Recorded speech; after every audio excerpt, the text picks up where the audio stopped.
आज इस अनंत ब्रह्मांड में हम भगवान को खोजते हैं। ज्यादातर लोगों का मानना है कि हमें भगवान ने बनाया है, लेकिन भगवान को खोजने से पहले हमें यह जानना होगा कि यह ब्रह्मांड कैसे बना है।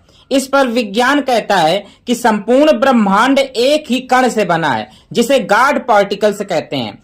आसान भाषा में समझने के लिए हम आपको एक उदाहरण के माध्यम से समझाते हैं। जैसे कि मिट्टी, हम मिट्टी से कई अलग अलग चीजें बना सकते हैं, जैसे कि ईंट, घड़ा, मकान, मूर्ति आदि। इसी तरीके से इस ब्रह्मांड में जो भी वस्तु है वह एक ही कण से बनी है, और यह तर्क धार्मिक रूप से भी सही प्रतीत होता है, क्योंकि ज्यादातर धर्मों में यही लिखा है कि कण कण में भगवान है, अर्थात पूरी दुनिया एक ही कण से बनी है जिसका नाम गॉड पार्टिकल्स है, और इस कण को भगवान ने बनाया है। आइए हम गॉड पार्टिकल्स को खोजते हैं। अगर गॉड पार्टिकल्स नामक सबसे छोटा कण मिल गया जिससे दुनिया बनी है, तो हमें भगवान भी मिल जाएगा।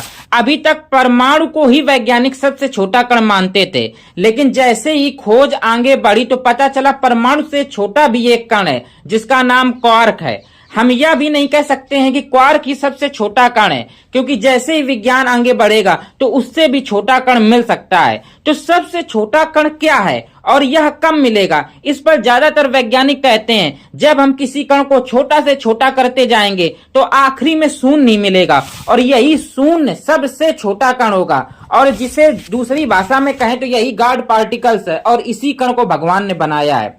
शून्य का तो अर्थ होता है कुछ नहीं, तो इसका मतलब भगवान ने कुछ नहीं बनाया है और कुछ भी नहीं ही भगवान है, ऐसा नहीं है। शून्य का अर्थ होता है जब किसी संख्या के आगे हम शून्य लगाते हैं तो उस पर कोई भी वृद्धि नहीं होती है और ना ही कोई परिवर्तन होता है, लेकिन जब किसी संख्या के हम पीछे शून्य लगाते हैं तो उसमें भारी वृद्धि होती है। जैसे 1 10 बन जाता है और 10 100 बन जाएगा।